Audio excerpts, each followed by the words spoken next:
Existe un instante en el cual todo lo edificado se transforma en una prisión dorada, cuando los reconocimientos resuenan en el eco de un corazón hueco, cuando comprendes que el vacío que has intentado saciar jamás fue el que verdaderamente clamaba por alimento. ¿Reconoces esa experiencia? Esa peculiar desorientación que surge al alcanzar aquello que siempre deseaste, solo para descubrir que algo fundamental permanece intocado, sin resolver, sin transformar. No se trata de melancolía, no es falta de reconocimiento. Es algo mucho más ancestral que clama desde las profundidades de tu ser, algo que ningún logro puede adquirir, ninguna meta puede someter y ninguna actividad puede acallar. Había conquistado cada cumbre que le aseguraron que tenía valor. Oficina privilegiada, ingresos de 6 dígitos, prestigio, admiración, pero en las horas nocturnas, cuando la urbe descansaba y la correspondencia cesaba, persistía este abismo, no la carencia de algo, la manifestación de una carencia, como si su esencia hubiera permanecido pacientemente en un espacio desierto, esperando recordar dónde había extraviado su lugar. No se trata de desestimar el triunfo, se trata de identificar cuándo se convierte en una hermosa evasión de la conversación que tu esencia ha intentado mantener contigo durante años. El abismo no surge por poseer insuficiente, surge por saturarte de todo, excepto aquello que tu espíritu verdaderamente necesita. Y tu espíritu ha estado comunicándose en un lenguaje que tu mente ajetreada dejó de comprender. ¿Y si este abismo, esta extraña y constante carencia que ningún logro puede alcanzar, no fuera un obstáculo por superar, sino un umbral por cruzar? ¿Y si no fuera una indicación de que algo funciona mal en ti, sino de que algo finalmente está emergiendo en tu interior? Existe una modalidad específica de sufrimiento que carece de denominación en nuestro vocabulario del triunfo. Es el pesar de una esencia que se ha estado sofocando en silencio, mientras el yo externo celebra sus conquistas, el daño de convertirse en un desconocido para uno mismo en la búsqueda de transformarse en alguien a quien el mundo venere. Visualicen a un infante que comprende desde temprano que el afecto se obtiene mediante el desempeño, que la consideración únicamente llega con el éxito, que el valor personal debe conquistarse repetidamente, como una membresía que caduca cada madrugada. Este infante madura convirtiéndose en un adulto que confunde la euforia del éxito con el murmullo del alma, hasta que un día el murmullo se transforma en un clamor que ya no puede ser desatendido. En las narrativas de civilizaciones ancestrales, siempre existía el relato del alma extraviada en el reino subterráneo. Perséfone fue secuestrada, y Nanna descendió hacia la penumbra. Orfeo buscó lo que le habían arrebatado. Pero en nuestra narrativa contemporánea, somos simultáneamente el alma perdida y quien la capturó. Nos desterramos a nosotros mismos. La separación no es súbita, es progresiva, como reducir el volumen de una melodía gradualmente hasta olvidar que resonaba. Primero desestimas la voz diminuta que dice, esto no se percibe correcto. Después desatiendes al cuerpo que dice, estoy tan fatigado que el descanso no lo alivia. Finalmente, silencias los sueños que portan símbolos que estás demasiado ocupado para interpretar. Antes creaba acuarelas que brotaban como sentimientos sobre el lienzo, pero en algún momento, entre el progreso y las obligaciones financieras, entre las fechas límite y las demandas externas, los pinceles se resecaron. Regresaré, se prometió. Eso ocurrió hace 7 años. Las creaciones permanecen en el armario, aguardando como infantes olvidados su retorno. Este es el daño de la separación invisible, no una herida única, sino 1000 pequeñas traiciones al ser auténtico, cada, tal vez después, ante la convocatoria del alma. Cada mantente realista cuando la intuición te orienta. Cada no dispones de tiempo para eso cuando el propósito intenta manifestarse. El alma no se desvanece simplemente, se autoexilia. Se resguarda en tu interior más profundo y aguarda, enviando señales esporádicas. Una melodía que te conmueve sin razón aparente. Un sueño que permanece grabado. Un anhelo que no puedes definir. No son coincidencias. Son comunicaciones de esa porción tuya que recuerda quién eras antes de convertirte en quien creías que debías ser. Y lo más despiadado, el mundo premia este destierro. Te otorga incrementos por desestimar tu intuición. Te promueve por sacrificar tu mundo interior. Te reconoce por volverte competente, siendo alguien distinto a tu verdadero yo. Pero llega un momento, frecuentemente en medio de tu mayor éxito externo, en que el alma desterrada finalmente se expresa con suficiente intensidad para ser percibida por encima del estruendo del logro. Y lo que comunica es directo. Permanezco aquí, he estado aguardando, y no me marcharé hasta que recuerdes mi nombre. No se trata de renunciar al universo de los éxitos, se trata de explorar el universo que yace debajo, aquel donde tu esencia ha estado llevando a cabo sus propios ensayos secretos de propósito, mientras tu mente perseguía dosis de dopamina y objetivos trimestrales. En los centros de investigación neurocientífica se ha revelado algo trascendental. La química cerebral del éxito continuo recodifica los senderos neuronales que nos vinculan con nuestra comprensión más profunda. La dopamina, esa sustancia química seductora de la expectativa y la gratificación, se transforma en una sustancia que entumece nuestra habilidad para percibir las frecuencias más delicadas del alma. Las investigaciones de la doctora Anna Lemke demuestran cómo nuestros cerebros, saturados de dopamina por la estimulación y el éxito perpetuos, pierden la habilidad de experimentar esa quieta satisfacción que las tradiciones espirituales siempre han venerado como sagrada. Desarrollamos dependencia hacia el próximo éxito, al siguiente reconocimiento, a la próxima confirmación de nuestro valor, mientras que el dialecto del alma, compuesto de símbolos, visiones oníricas y comprensión silenciosa, se sofoca en el estrépito. Pero esto es lo que las investigaciones no revelan. El alma posee su propia neuroquímica. Cuando nos establecemos en quietud, cuando percibimos el dialecto de las metáforas y los símbolos, cuando nos permitimos experimentar en lugar de conseguir, se activan distintas redes neuronales. La red neuronal predeterminada, lo que los contemplativos denominarían la residencia del yo más auténtico, comienza a expresarse. Un hombre permanece en su automóvil después de otra presentación exitosa. Los reconocimientos aún perduran en su memoria, pero algo más también perdura: el vacío.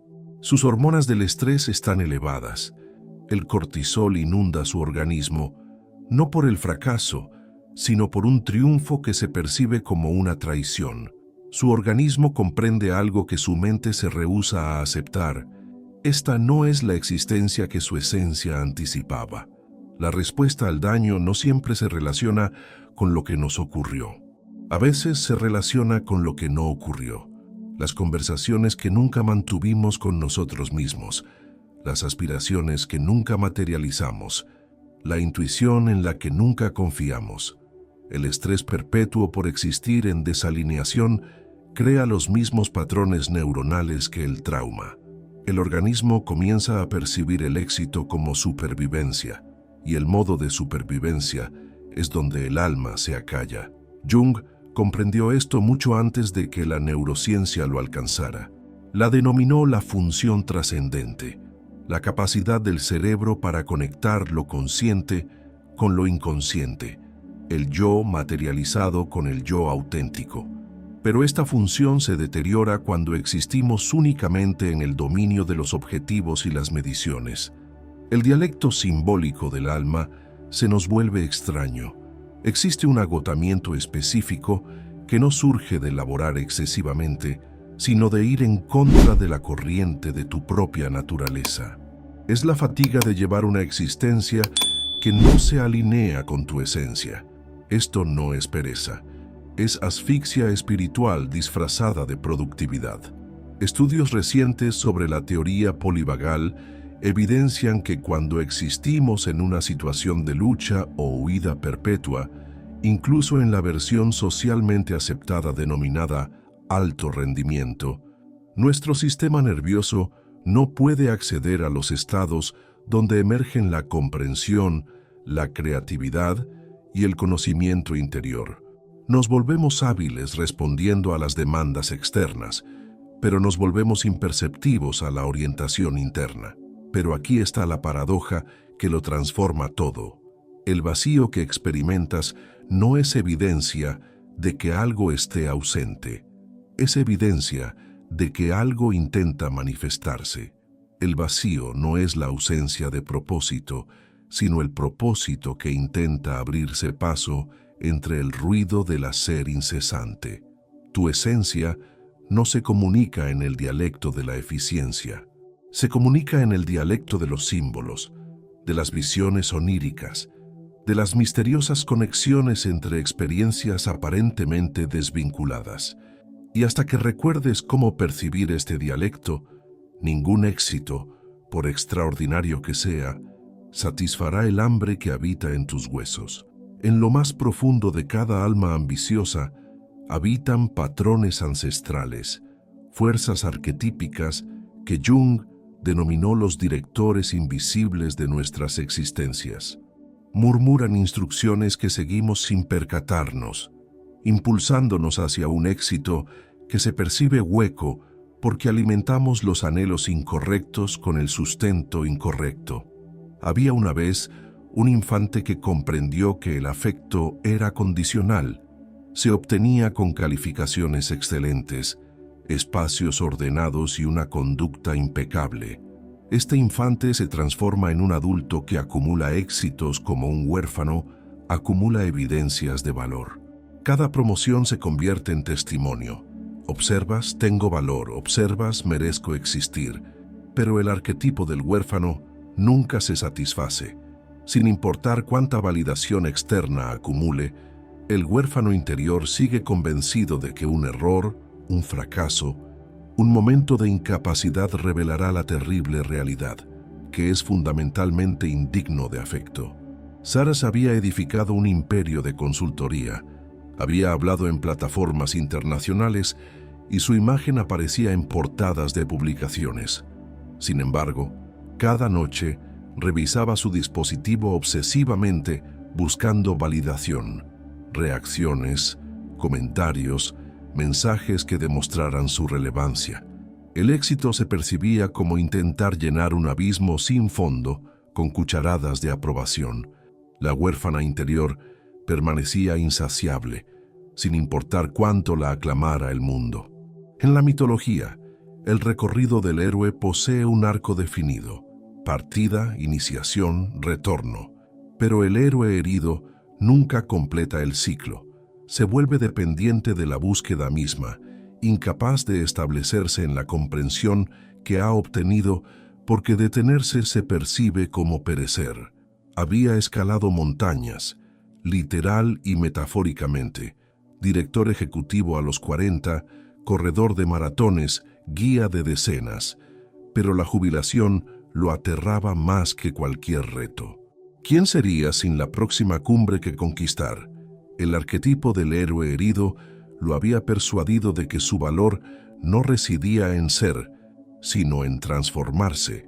El descanso se percibía como retroceso, la quietud se percibía como extinción. El héroe herido confunde el movimiento con el avance, el éxito con la sanación. Huye de su propia profundidad, porque la profundidad exige lo que más temen los héroes: la entrega. En las civilizaciones ancestrales, los guerreros se sometían a rituales de iniciación que les enseñaban no solo cómo combatir, sino también cuándo cesar de hacerlo. El guerrero no iniciado nunca aprende esta segunda lección. Llevan la energía del campo de batalla a todos los aspectos de la existencia. Las relaciones se transforman en competencias, las conversaciones en conquistas e incluso el descanso en otra forma de actuación. Lo negociaba todo: el precio del café, las condiciones de su intimidad, las condiciones de su propia felicidad. 20 años de experiencia en derecho corporativo le habían enseñado que todo era una batalla por ganar, pero el arquetipo de la guerrera no iniciada se había infiltrado en su esencia, convirtiendo su vida interior en otro tribunal donde jamás podía cesar de defender su valor.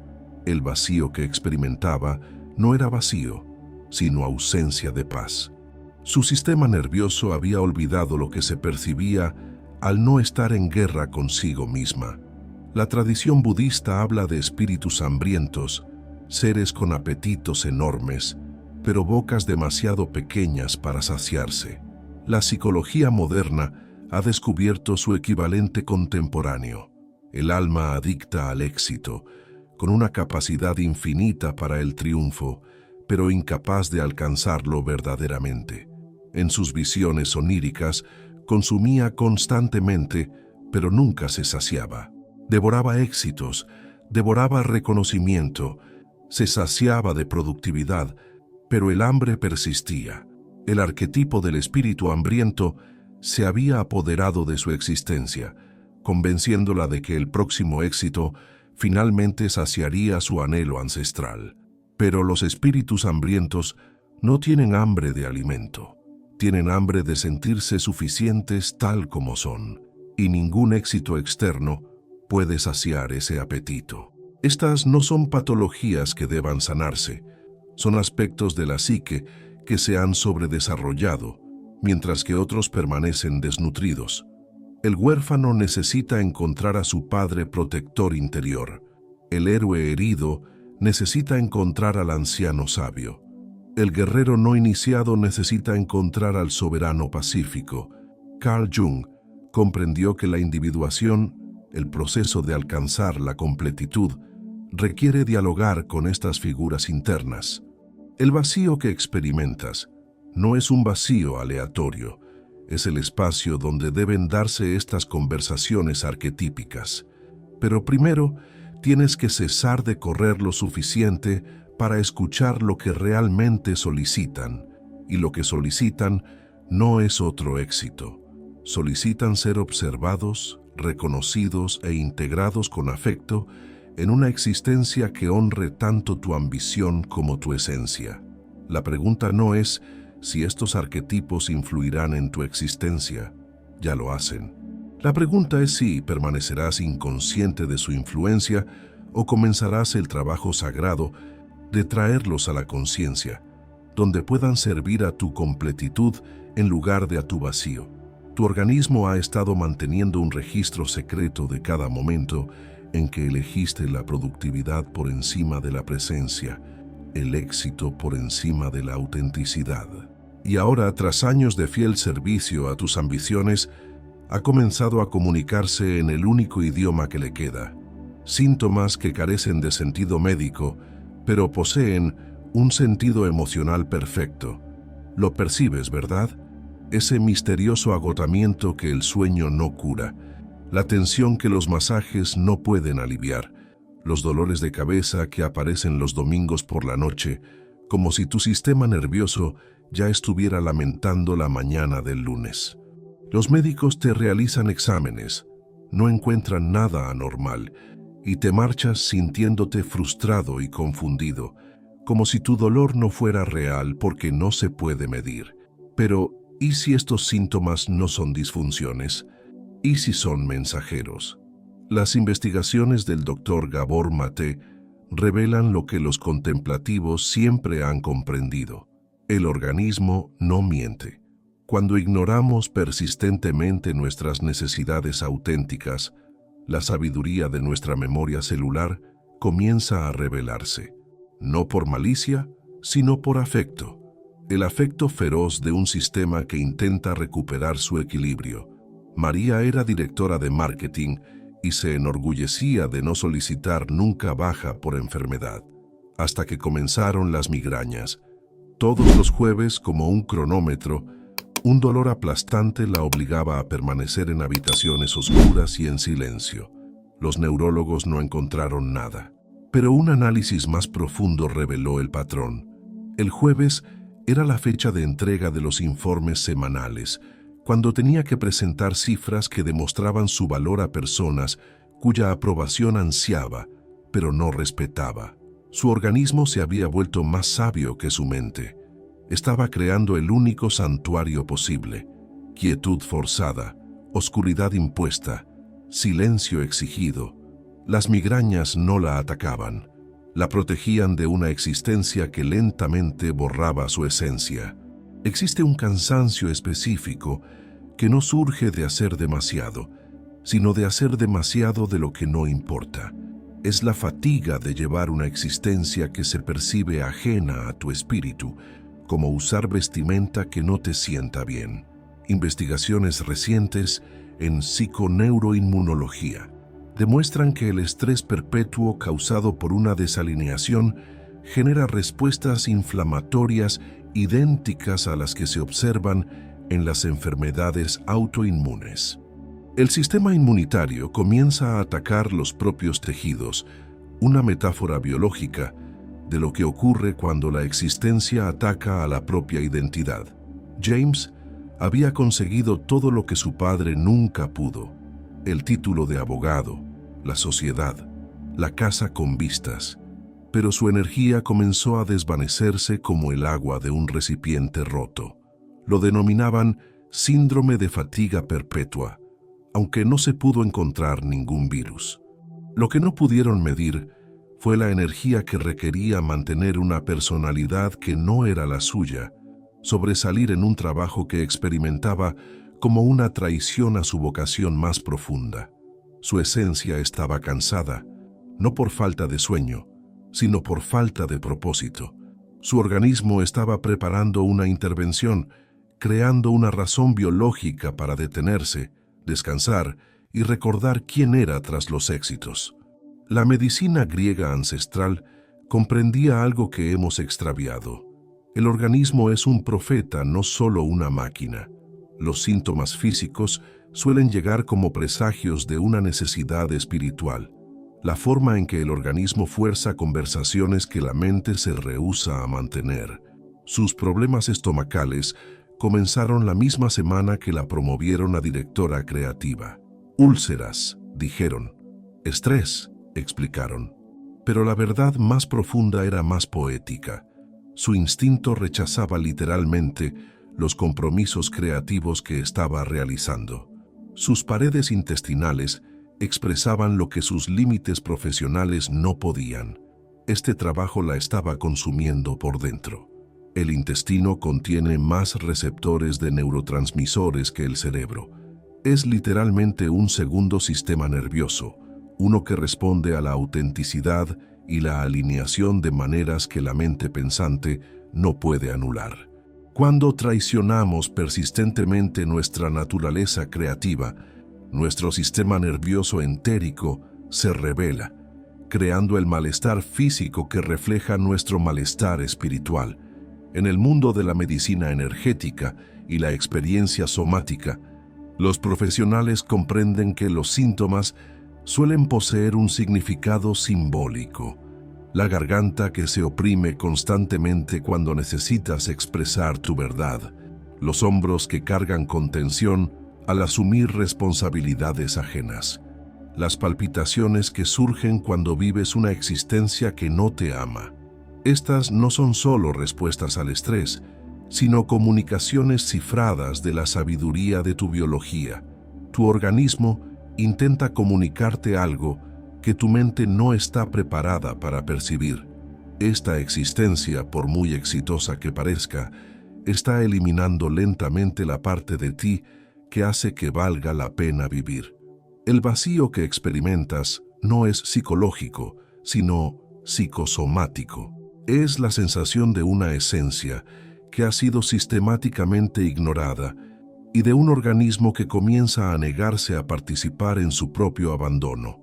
Pero esto es lo que lo transforma todo, cuando empiezas a percibir estos síntomas como mensajes en lugar de disfunciones. Cuando empiezas a tratar a tu organismo como un aliado en lugar de un obstáculo, algo milagroso ocurre. La misma sabiduría biológica que creó los síntomas empieza a orientarte hacia la existencia que tu esencia realmente desea vivir. Tu organismo no está dañado, está despierto y ha estado intentando despertarte también. Llega un momento en el recorrido de cada esencia en que las viejas estructuras deben perecer para que nazca algo más auténtico. Lo que para el mundo que observa parece un colapso, a menudo es un avance para el yo emergente. El vacío del que has estado huyendo no es tu enemigo, es el capullo que tu transformación ha estado esperando. En la psicología junguiana existe un concepto llamado noche oscura del alma, no como patología, sino como iniciación. Es el descenso necesario que precede a todo auténtico ascenso. El vacío que experimentas tras conseguir todo lo que creías desear no es señal de fracaso, es señal de que tu psique está lista para una conversación más profunda sobre el verdadero significado del éxito. El Dr. James Hollis escribe sobre el paso intermedio, ese momento en que la existencia que hemos edificado para complacer a los demás, cumplir expectativas y demostrar nuestro valor, empieza a percibirse como una hermosa prisión. Las llaves que una vez abrieron puertas a las oportunidades, ahora parecen cerraduras que nos separan de nosotros mismos. Investigaciones recientes sobre la actividad de la red neuronal por defecto revelan algo extraordinario. Los estados cerebrales asociados con el significado profundo y la comprensión espiritual son los mismos que surgen durante periodos de aparente vacío. Cuando cesamos de hacer, conseguir y esforzarnos constantemente, emergen de forma natural redes neuronales asociadas con la autotrascendencia y la sabiduría. Los estudios de la doctora Robin Carhart Harris sobre la terapia con psilocibina demuestran que la disolución de las redes cerebrales impulsadas por el ego, ese vacío temporal del yo construido, es precisamente lo que permite que surjan patrones de significado más profundos. El vacío no es la ausencia de algo, es la presencia de potencial. Hace 4000 años, la diosa sumeria Inanna descendió voluntariamente al inframundo. En cada puerta, la despojaban de otro símbolo de su poder, su corona, sus joyas, sus vestiduras reales, hasta que llegó desnuda y vacía ante su hermana de la sombra, Ereshkigal. Allí pereció, y en esa muerte descubrió un poder que ningún éxito externo podría haberle otorgado. Esto no es mitología ancestral, sino la psicología atemporal de la transformación. A veces debemos estar dispuestos a perder todo lo que creemos ser para descubrir todo lo que realmente somos. Sara se encontró en esta situación tras su tercer ascenso en 2 años. La oficina de la esquina se percibía como una tumba. El reconocimiento se percibía vacío. El salario que una vez la emocionó ahora parecía el pago por traicionarse a sí misma. Empezó a fantasear con desaparecer, no con un suicidio, sino con un egocidio. La muerte del yo construido que había estado representando el éxito durante tanto tiempo que había olvidado quién vivía bajo esa representación.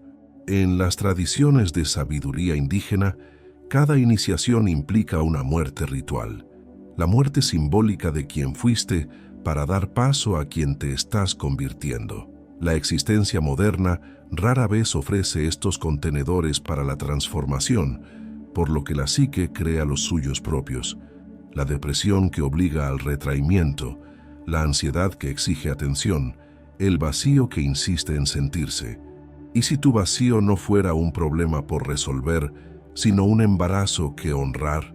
¿Y si el vacío fuera en realidad plenitud, lleno de posibilidades que solo pueden surgir cuando dejas de llenarlo con actividad, éxitos y distracciones. La experiencia somática nos enseña que la transformación no solo ocurre en la mente, sino en el propio sistema nervioso. El proceso de recuperar la autenticidad requiere lo que el doctor Peter Levine llama titulación, pequeñas dosis manejables de verdad que permiten al sistema nervioso integrar nuevos patrones de ser sin sobrecargarlo. Marcus empezó sentándose en silencio 5 minutos cada mañana. No meditación, solo presencia. Su sistema nervioso, siempre en plena capacidad de rendimiento, se reveló al principio, inundándolo de ansiedad por perder el tiempo. Pero poco a poco, en esos pequeños huecos de vacío, algo empezó a emerger.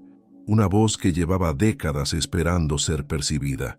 No la voz de la ambición ni la obligación, sino la voz de sus verdaderos deseos, su auténtica vocación, el anhelo verdadero de su esencia. Esto es lo que la industria de la autoayuda no quiere que comprendas.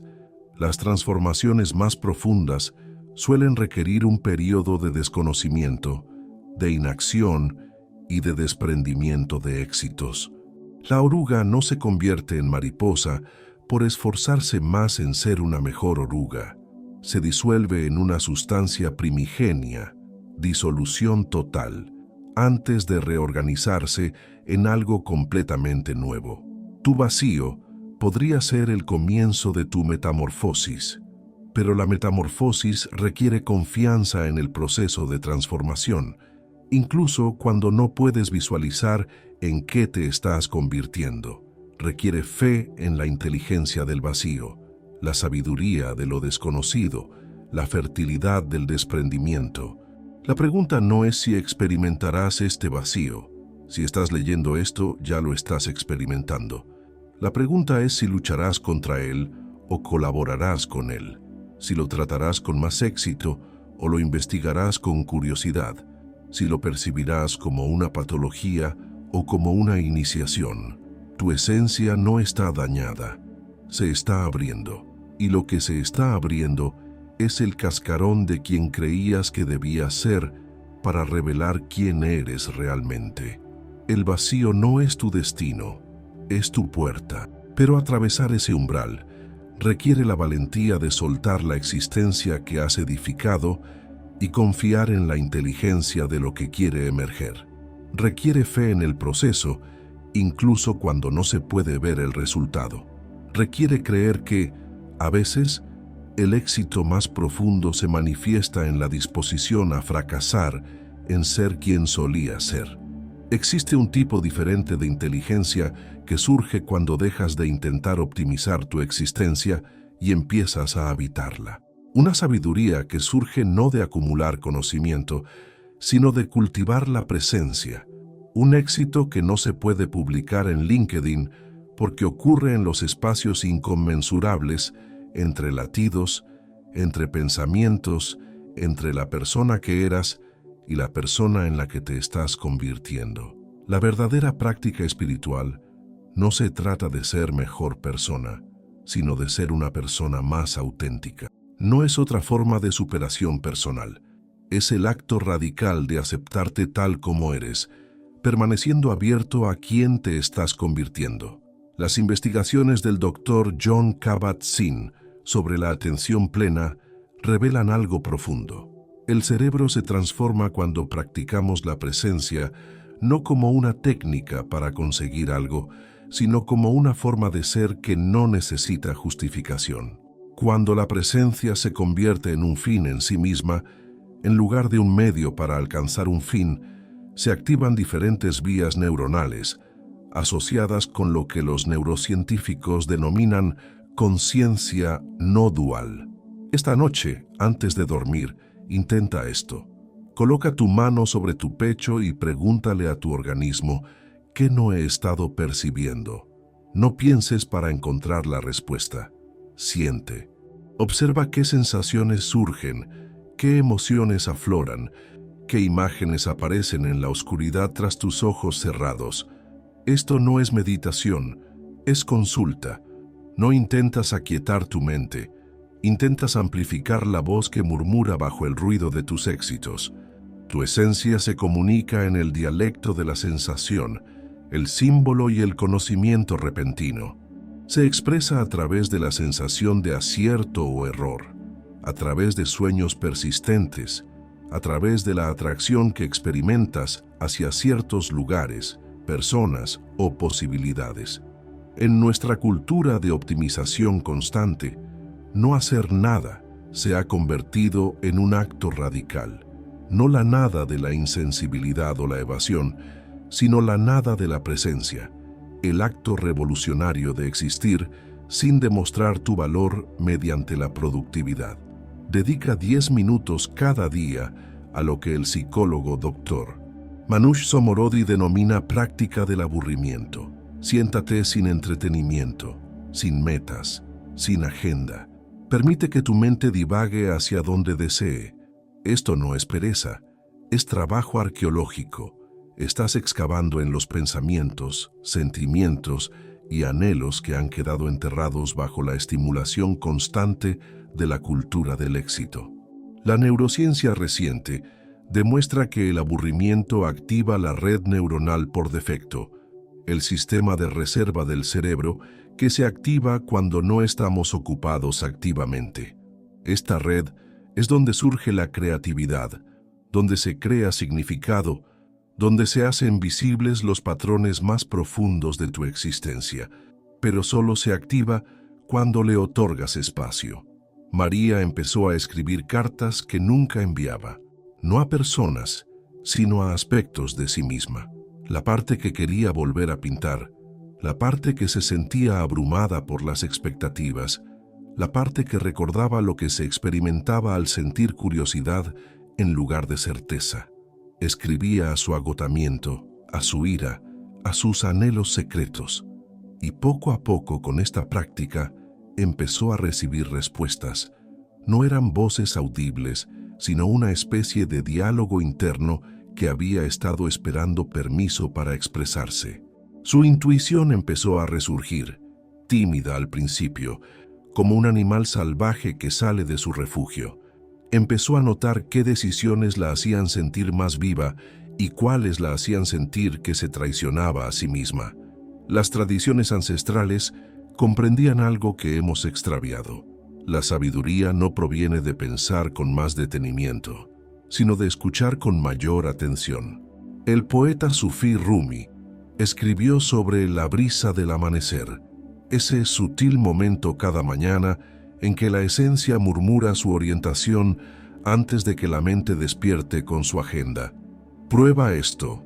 Durante una semana, presta atención a tu primer pensamiento al despertar, no al pensamiento productivo sobre lo que necesitas hacer, sino al anterior, el que está junto a tu sueño y que a menudo queda sepultado entre las exigencias del día.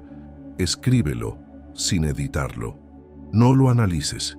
Simplemente recopila estos mensajes matutinos como fragmentos de tu inconsciente. Después de una semana, léelos juntos. Busca patrones, imágenes o temas recurrentes. Tu esencia te ha estado dejando notas, pero tienes que reducir el ritmo lo suficiente para leerlas. James empezó gradualmente. Empezó a notar cuando su organismo expresaba sí y cuando expresaba no, no intelectualmente, sino visceralmente. La forma en que se le oprimía el pecho al aceptar proyectos que le destrozaban la esencia, la forma en que su respiración se hacía más profunda al hablar del trabajo que le entusiasmaba, la forma en que sus hombros se relajaban al estar con ciertas personas y se tensaban al estar con otras. Empezó a tratar estas respuestas físicas como información, no como la única, sino como datos importantes que su mente racional solía descartar. Poco a poco, empezó a tomar pequeñas decisiones basadas en esta inteligencia somática. Decía que no a reuniones que le hacían encoger el estómago. Decía que sí a conversaciones que le abrían el corazón. Esto no era egoísta, sino ecológico.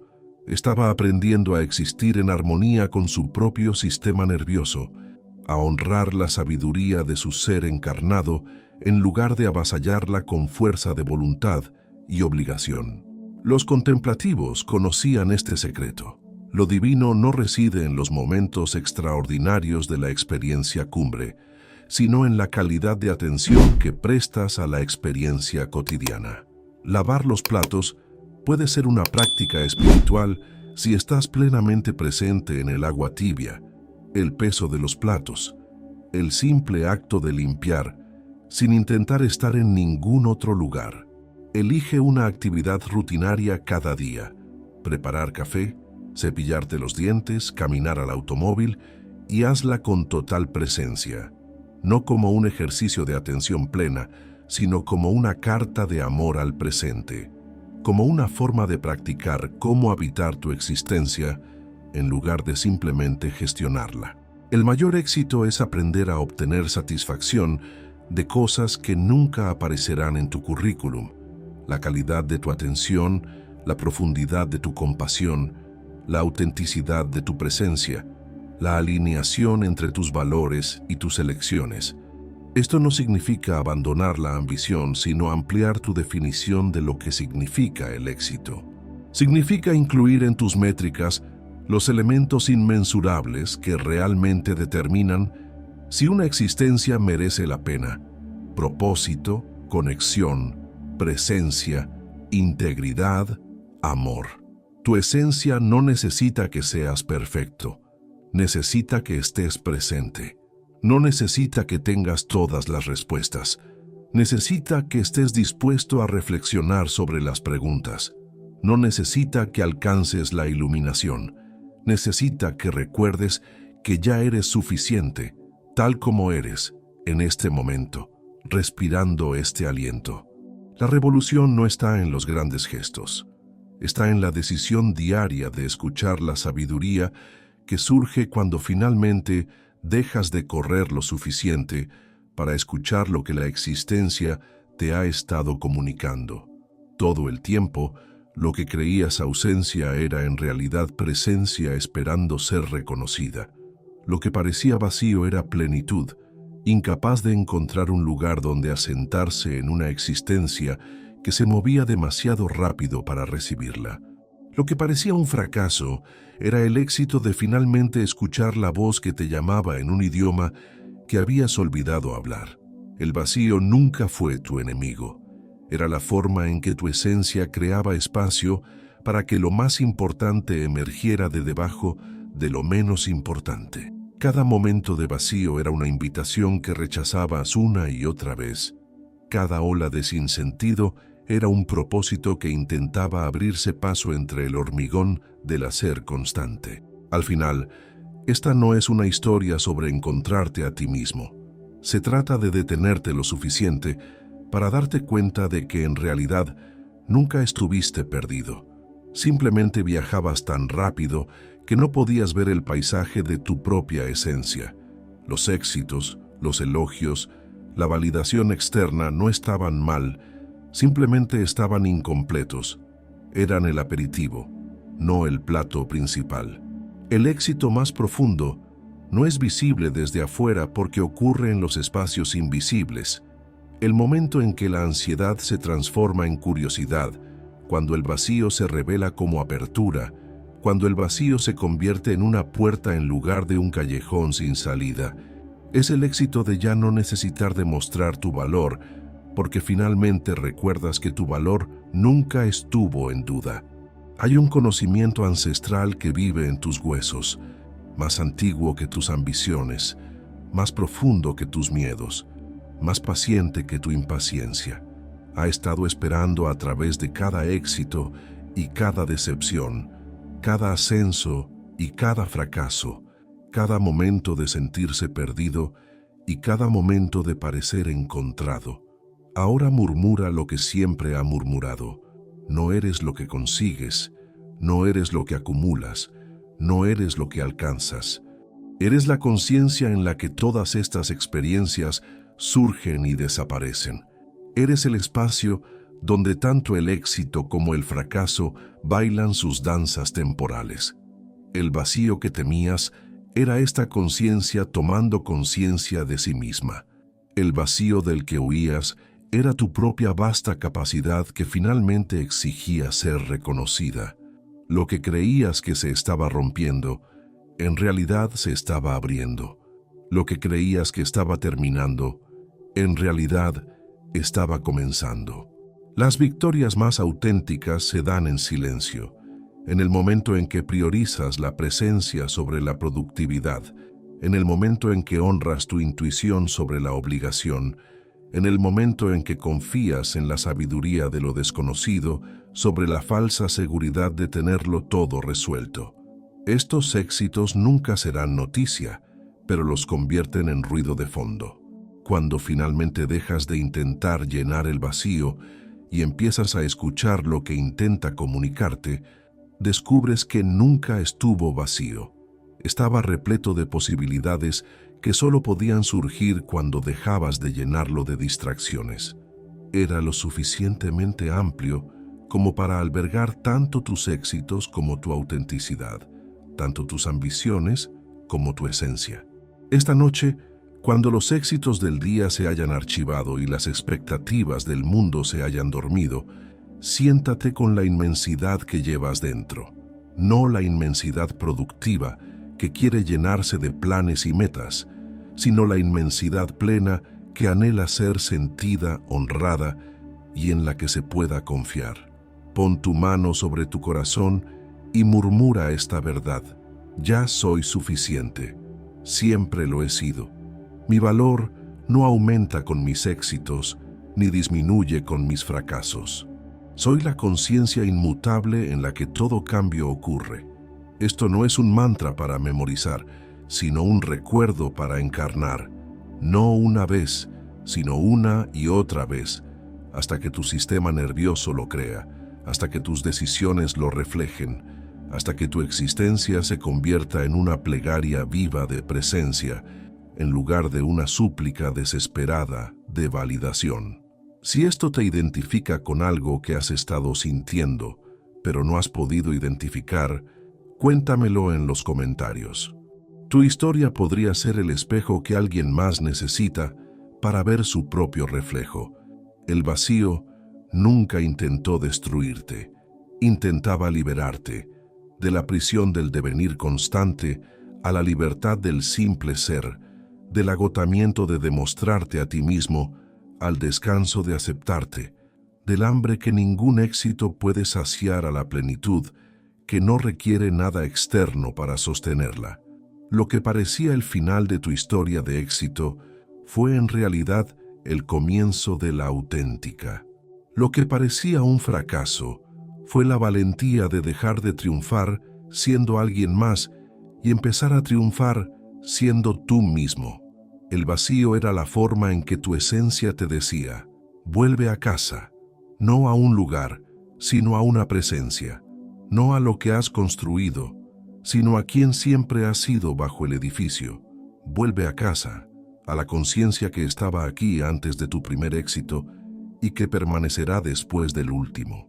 Vuelve a casa, al éxito que no necesita aplausos porque es aplauso, el universo celebrándose a sí mismo a través de tu disposición a existir finalmente, plena y auténticamente. El vacío que temías era la plenitud que habías olvidado. El vacío era el útero, y lo que está naciendo es la existencia que tu esencia realmente quiere vivir. ¿Qué te inspiró esto? Me encantaría leer tu perspectiva en los comentarios.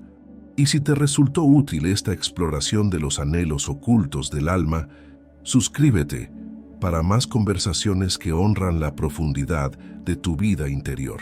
Hay otro video esperándote, uno que podría ser la siguiente etapa de tu despertar. Hasta entonces, recuerda, tu esencia no es un proyecto por completar, sino un misterio por vivir.